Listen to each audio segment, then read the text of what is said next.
I'm Lindsay Shingler, and you're listening to Talking Policy.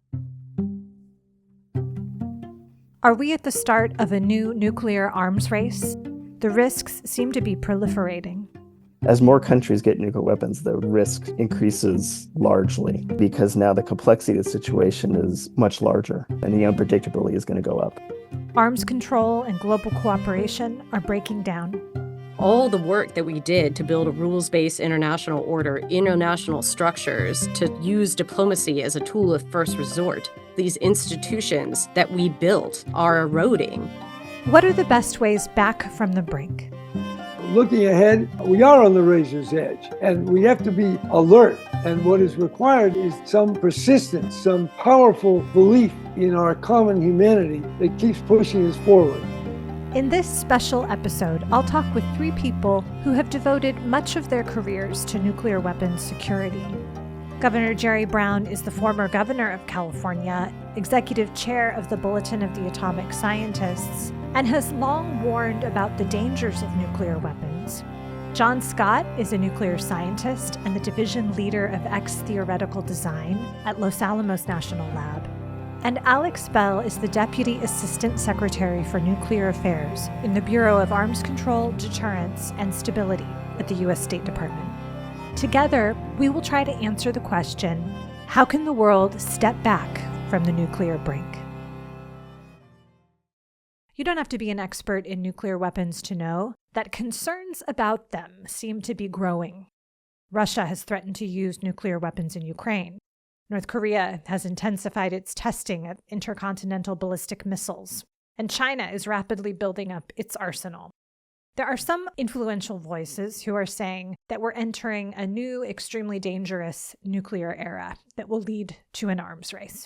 And there are others who say that the dangers are greatly exaggerated. So which is it? Governor Brown, you go first. Yeah, well, I incline to the dangerous side. There's 9 nuclear weapons countries. All these weapons are held together by fallible human beings and by hardware and software that can fail. So the potential of a blunder, mechanical or human, is great. The chance of a miscalculation is also highly possible.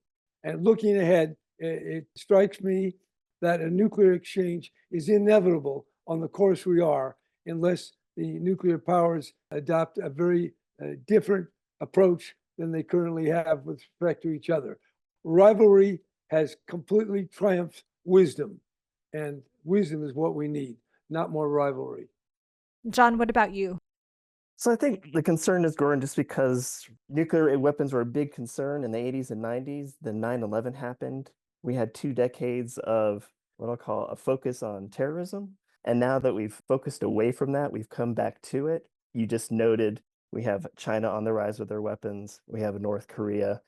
And the situation is different today than I think before the 80s and 90s, in the sense of now we have this kind of 3 near peer situation, which is unfamiliar to everybody who's kept track of nuclear weapons throughout their history. And so I think that is the challenge that we face today. Alex, how about you?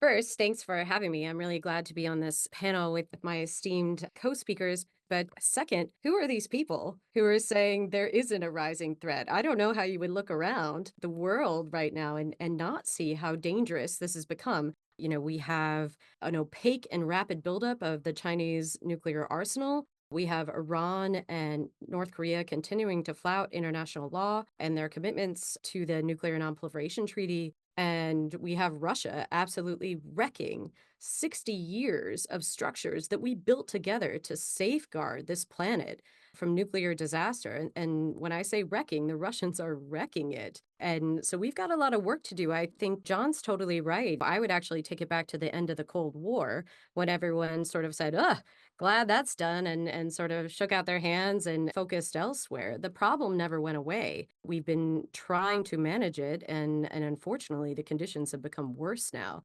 So we're going to need leaders, governments, legislatures, academic institutions, and the public refocusing on this problem and making sure that we are safeguarding this planet for future generations.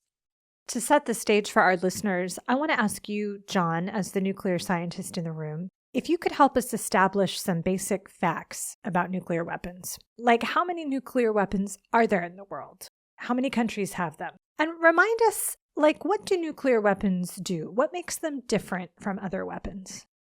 So there are 8 declared nuclear states, right? The United States, Russia, China, France, the UK, India, Pakistan, and North Korea.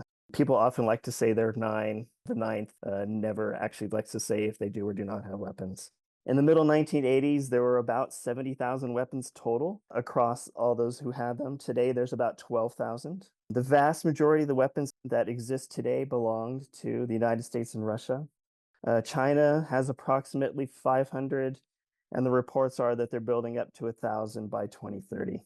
Nuclear weapons have been used once, or actually twice, during World War II against Japan, right? Those were a Little Boy used against Hiroshima and Fat Man used against Nagasaki. I think their ability to destroy was quite evident when used, right? You had a couple 100,000 deaths between those two events. Very dramatic. I think even talking to Hiroshima or Nagasaki survivors today, they can communicate the impact there.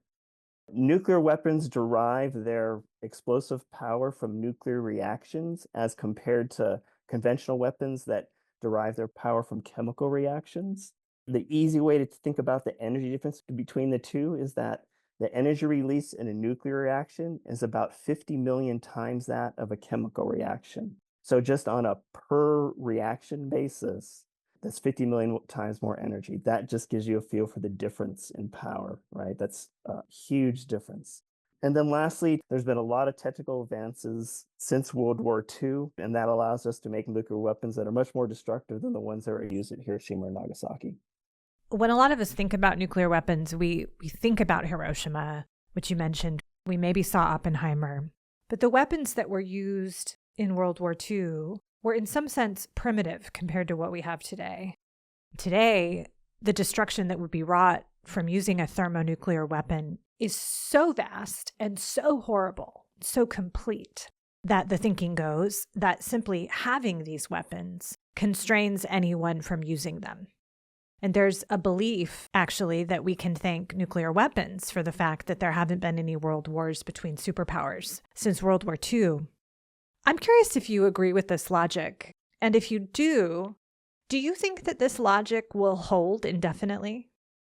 So this is an interesting question and one I have heard debated a lot, but I always think it misses the big picture. The dawn of the nuclear age also coincided with the worst war we've ever experienced as humankind that followed on the heels of another worst ever war that we had experienced. So we go through World War I, a global depression, World War II, and then, understanding what is at stake with nuclear weapons. It's everything that came out of that period of time that created a structure, a global structure to create stability. All the work that we did to build a rules-based international order, international structures, to use diplomacy as a tool of first resort, that was all part of what stabilized against another catastrophic war. And nuclear weapons and deterrence have played a part there. There's no doubt, but it's part of a broader structure that we created to protect ourselves, for lack of a better term, from ourselves. And the problem we're seeing now is that these tools, these institutions that we built are eroding.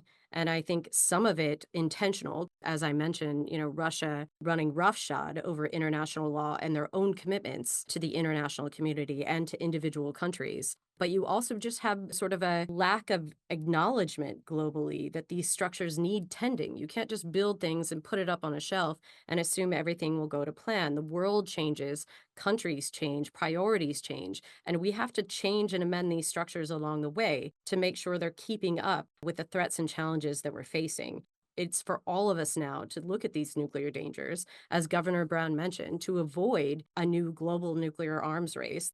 So you're saying it's not just the destructive power of nuclear weapons that has constrained their use. It's also the investment in these diplomatic structures and arms control treaties.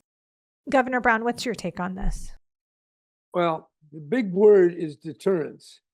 And the fact that we've avoided a nuclear exchange definitely has to be tied back to deterrence in some way. We don't know for sure. Maybe huge, may be more of an illusion. One thing I will say is that deterrence, as it works, is consistent with and fosters a continuing building and maybe slow escalation, but escalation nevertheless. If you look at the latest expression of congressional perspective, the bipartisan commission, that's pointing in the direction of more building, more weaponry, more competition. So as we move, the Chinese move, and vice versa, and Russia and the others. What is needed is some understanding among the competing powers. That may sound utopian, it may sound unrealistic, but I assert that an arms race ends in only one of two ways. Either the parties come to some understanding or they have an exchange, a fight, a war, an explosion. So there's where we are. John, what do you think about the idea that nuclear weapons have, in some sense, secured the peace? So I think the idea largely worked when it was just the United States and the Soviet Union. But I think actually, I'm more concerned when it comes to the risk associated. As more countries get nuclear weapons, the risk increases largely because now the complexity of the situation is much larger and the unpredictability is going to go up.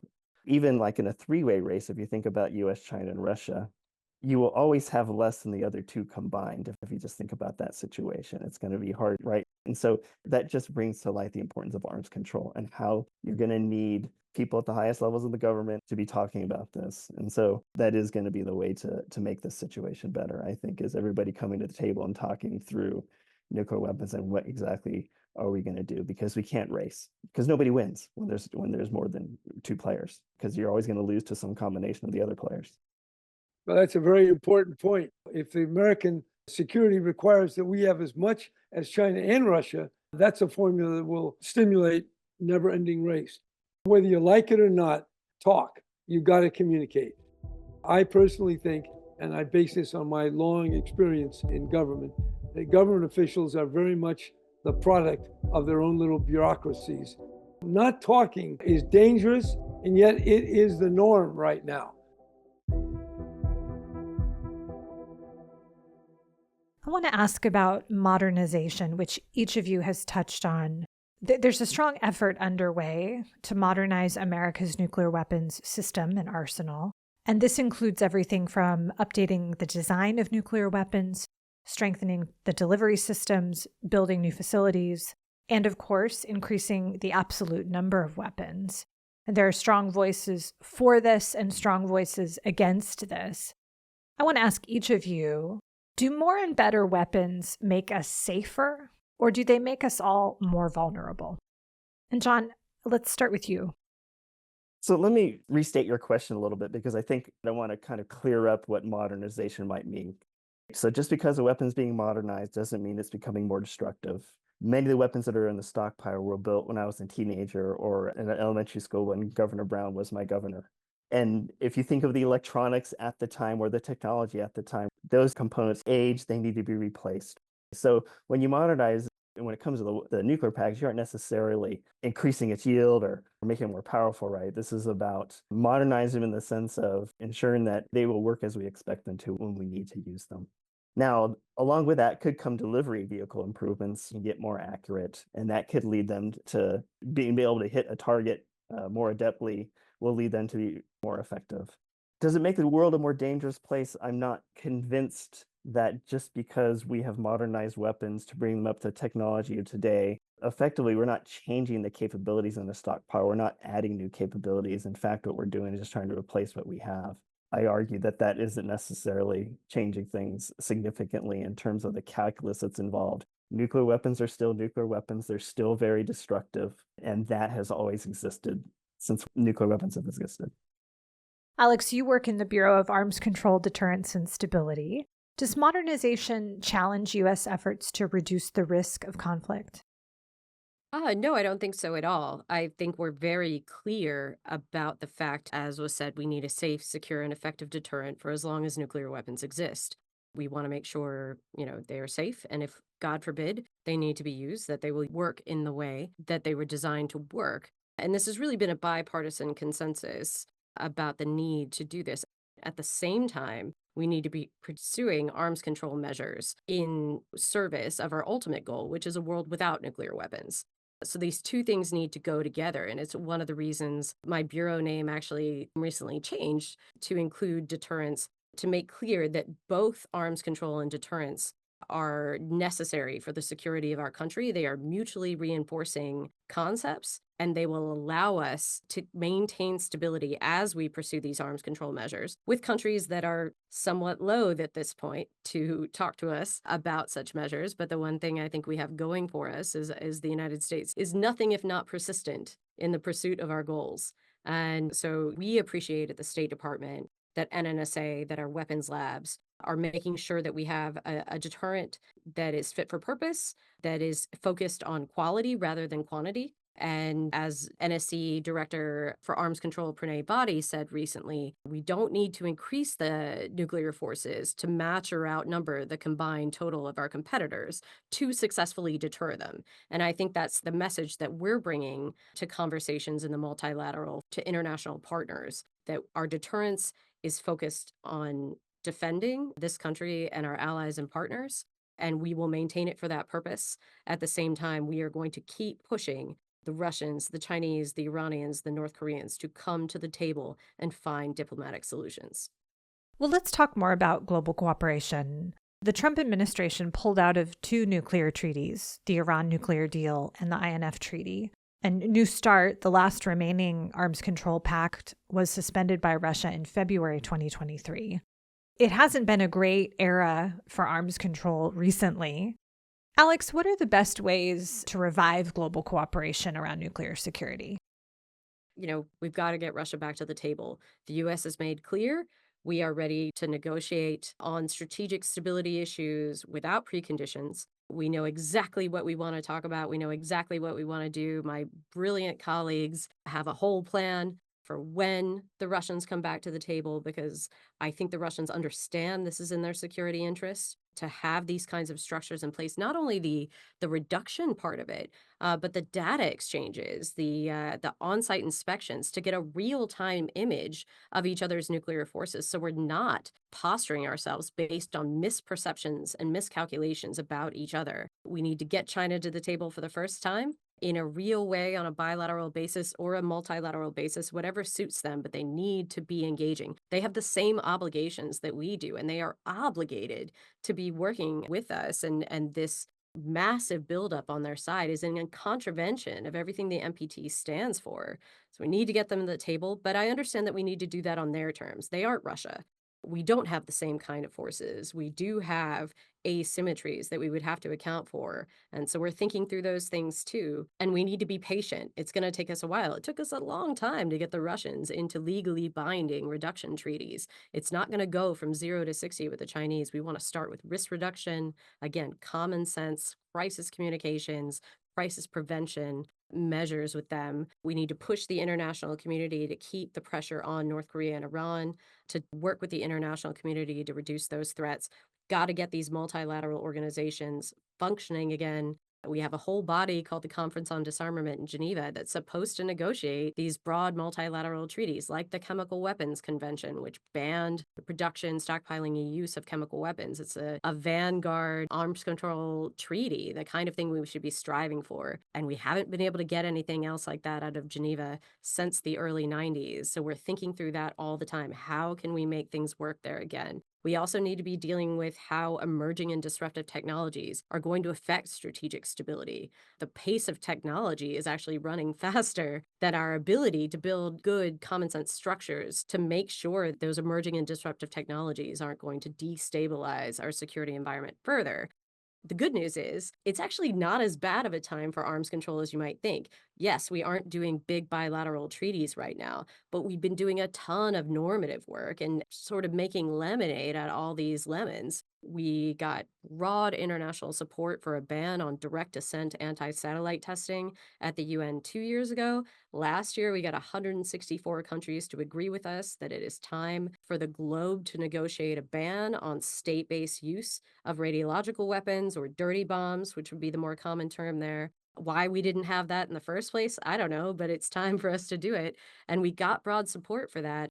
We have a political declaration on the responsible military uses of AI that we have, I think, approaching 60 countries that have signed on already, and we continue to push that. In some ways, it's a really interesting time to be doing arms control because we're no longer the stewards of all the structures that were built before us, and we're just simply maintaining them. It is the responsibility on all of our shoulders collectively to build an entire new set of structures that's fit for purpose, that responds to this security environment. And while that can be relatively daunting, it also gives purpose. This is necessary. We have to find a way. And in fact, I often quote the late John Lewis and what he said: we will find a way to make a way out of no way. And that's the position we're in right now. But I do think it's possible. And I think that's the history of arms control, is assuming that we can find a way eventually if we keep pushing. Governor Brown, you've often called for more dialogue with China, and you have very publicly lamented the bipartisan hardline on China in Washington. I'm curious what you think about what are the things that the U.S. could be doing to pave the way for greater dialogue that we're not doing?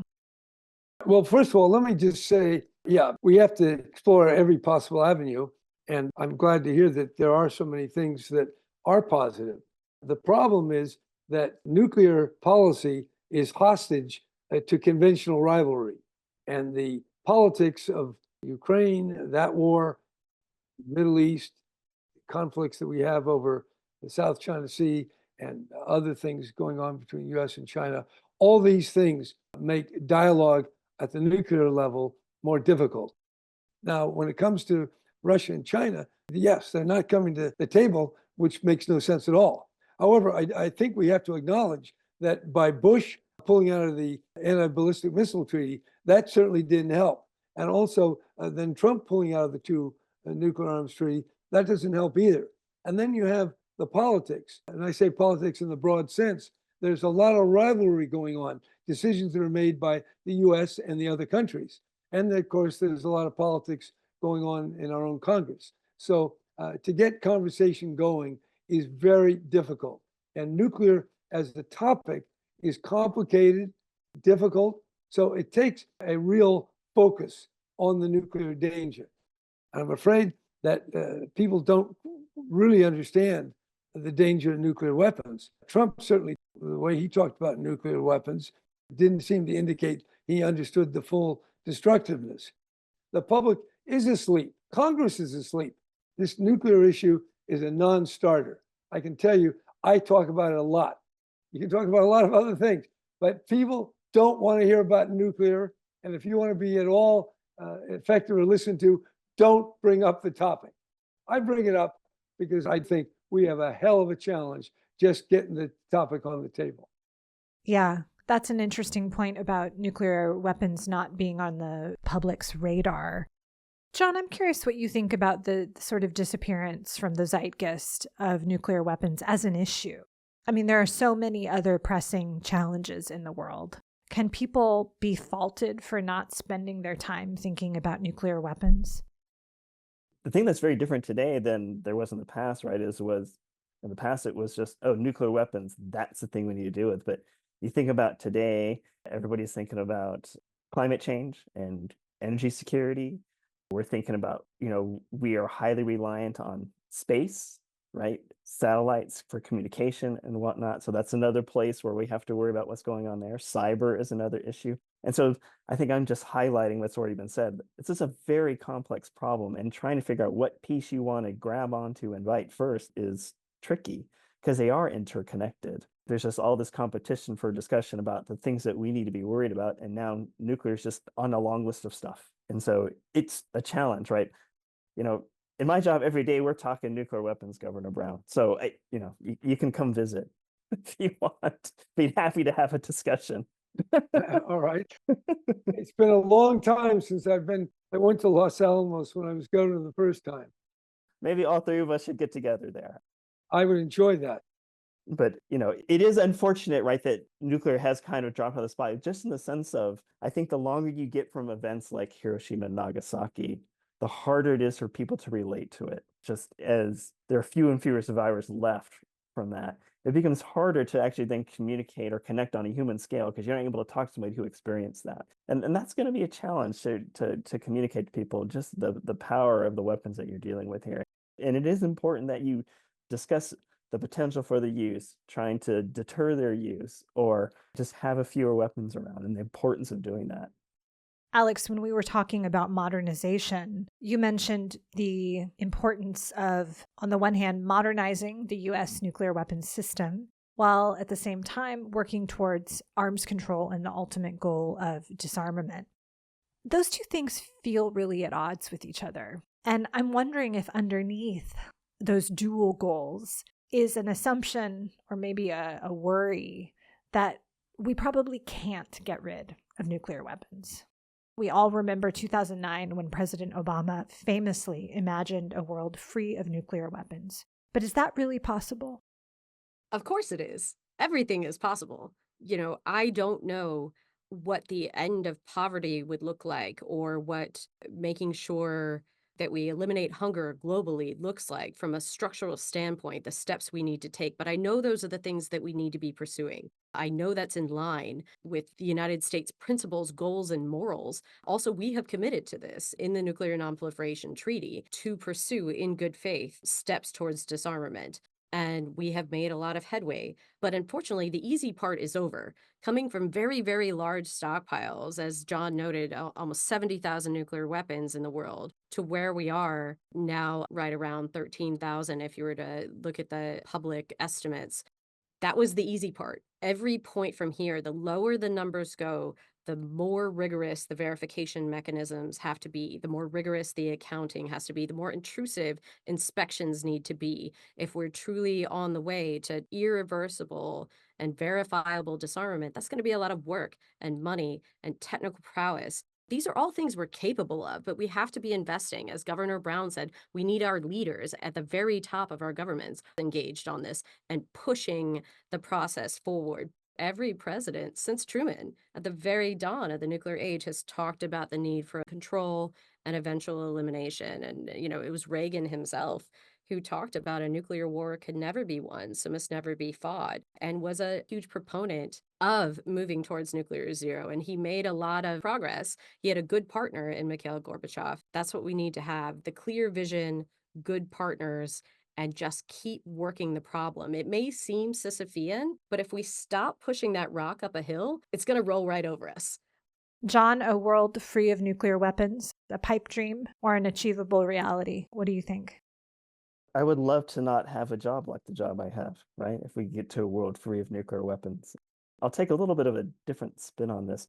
I agree wholeheartedly with the notion that nuclear weapons are now, they're not this single issue, and they are caught up in a bunch of other things, and figuring out how you get to that discussion is really hard. But in the meantime, we are going to have them, right? That was part of Obama's speech as well, right? He reiterated, right, that so long as they exist, the United States is going to have a safe, secure, effective stockpile.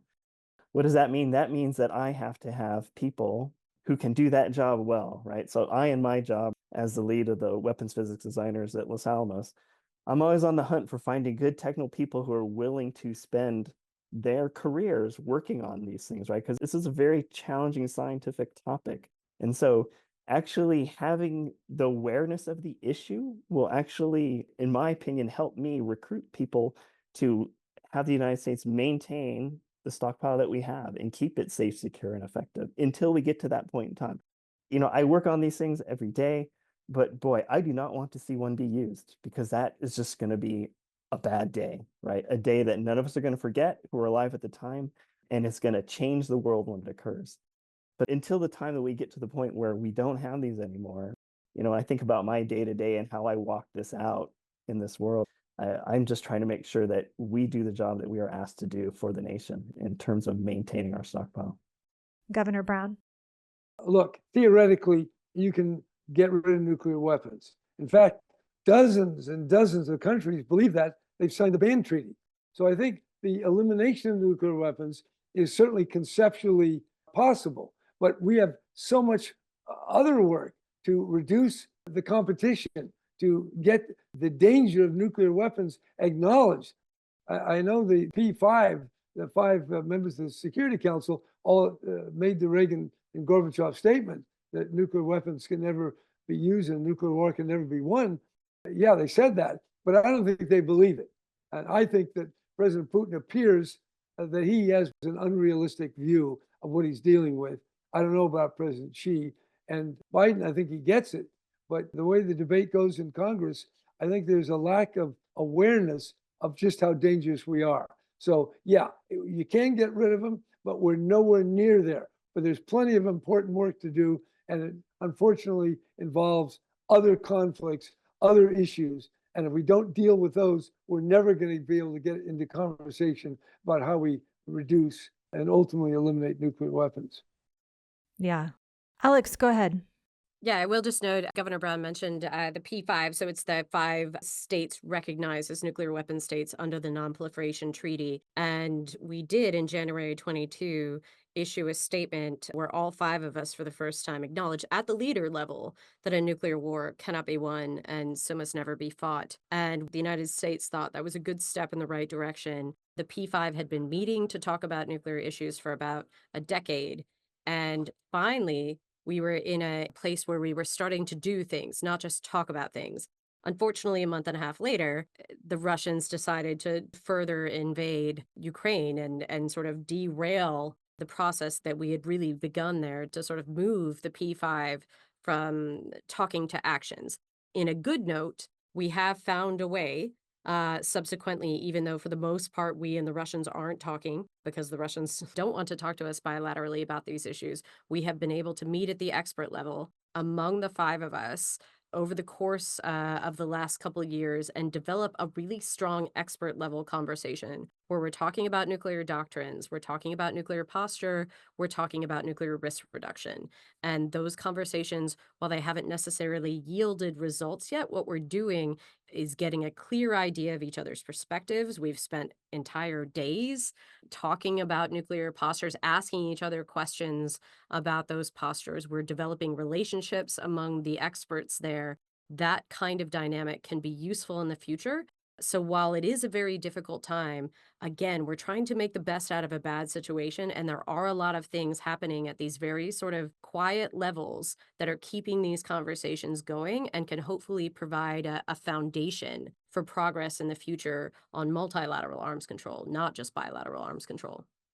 We're coming up very quickly on a very consequential presidential election here in the United States.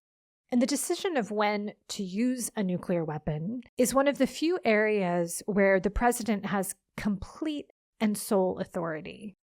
So we might imagine that a president would consult with various advisors before making the decision to launch a nuclear attack, but there's no legal requirement to do so, and no one can legally stop him or her. The president also obviously greatly informs how far and how fast any nuclear buildup will go and the prospects for cooperating with our allies and partners.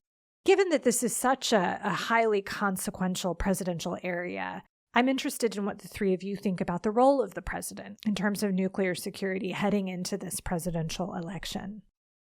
So I think part of my answer actually originates from your question in the sense that it's the president has that sole decision-making authority. It's the president who needs to lead our government in finding the best solution, given the environment that the world is in today.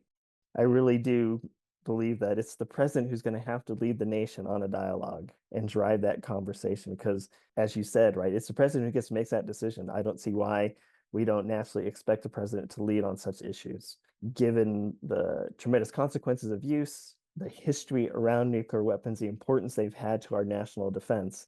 My expectation as a voter is that the president is going to lead us on these issues and drive that in terms of our international relations. Because the president can put it on agendas, right? Can make it an important part of his or her administration. And so a quick short answer for me to this question is I look to the president to help drive this policy and help drive the world to a solution.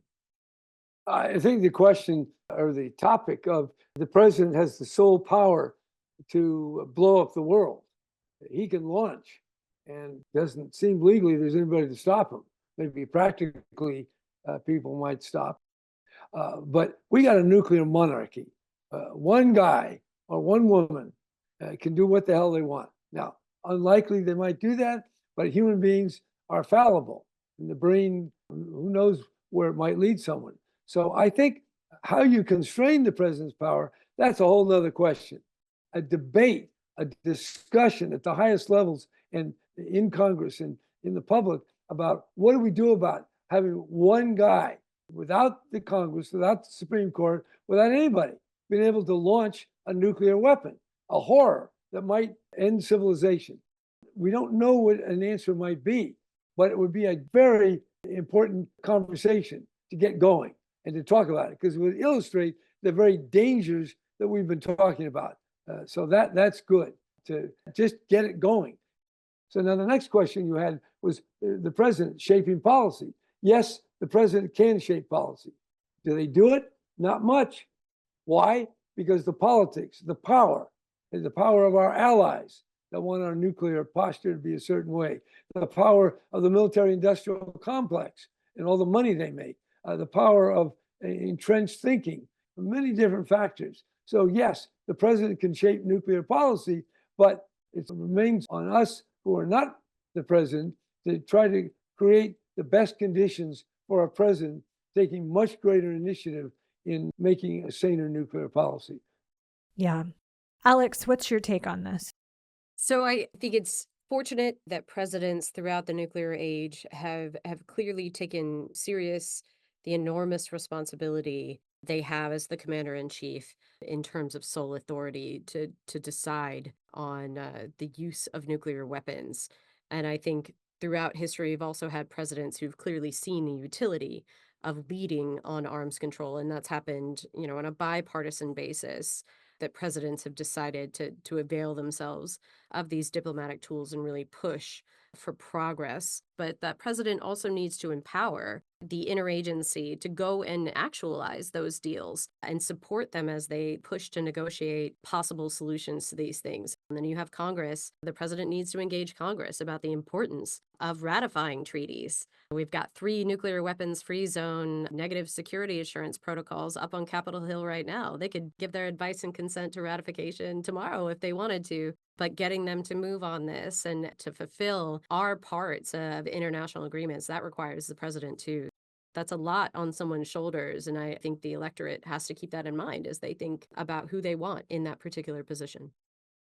You have worked on these issues, all 3 of you, for many years, John and Alex, as part of your day jobs. And Governor Brown, you've been a strong voice in this space for decades. Each of you is committed to making the world safer, to making the world better than it is.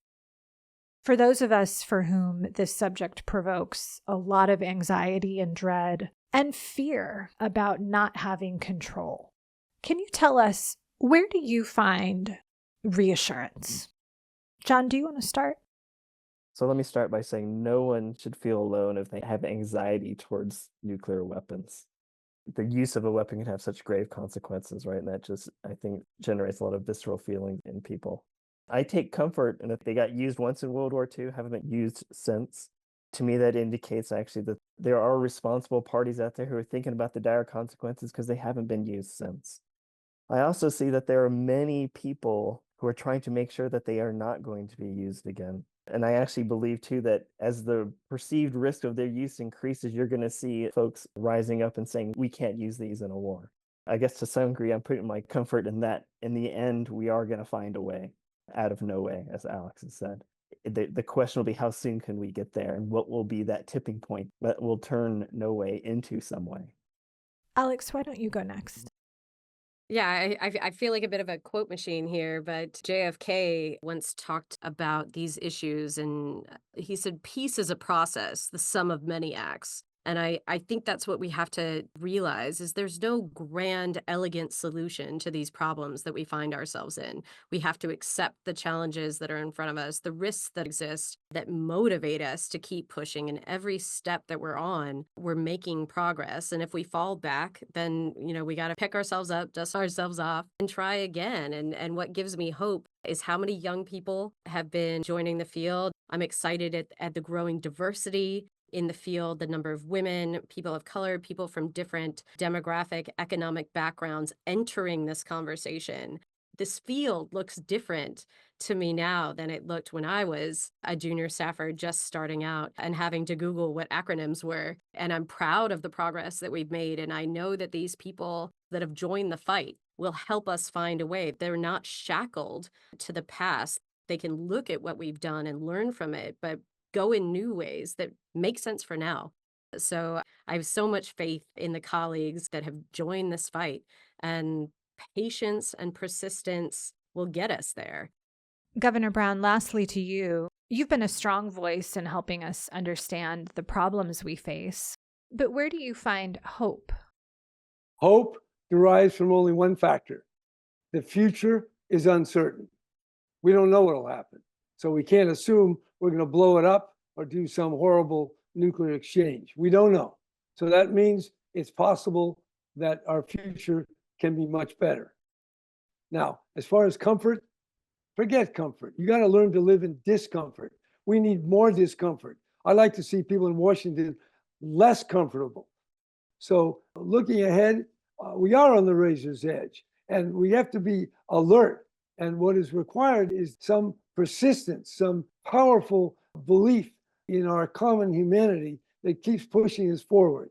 Yes, the world is uncertain, it's unpredictable, so there's still a chance. Militating against that, of course, is if you look at the growth over time of power, the power to destroy, whether it's in nuclear or other technologies, humankind is increasing its power to destroy. On the other hand, is wisdom growing? If you graph the growth in power, that's going steeply upward. The growth of wisdom is completely flat.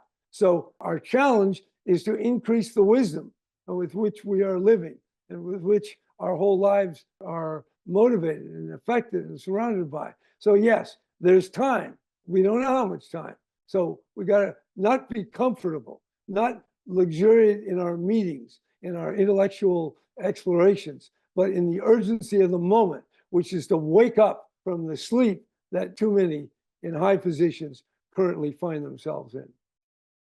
Governor Brown, Alex Bell, John Scott, thank you for joining us on Talking Policy. This has been a great discussion. Thanks so much. Thank you. Thanks, everybody.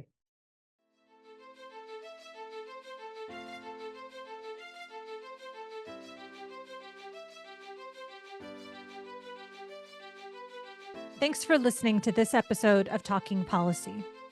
Talking Policy is a production of the University of California Institute on Global Conflict and Cooperation. This episode was produced and edited by Tyler Ellison. To ensure you never miss an episode, subscribe to Talking Policy wherever you get your podcasts. To learn more about IGCC, visit ucigcc.org.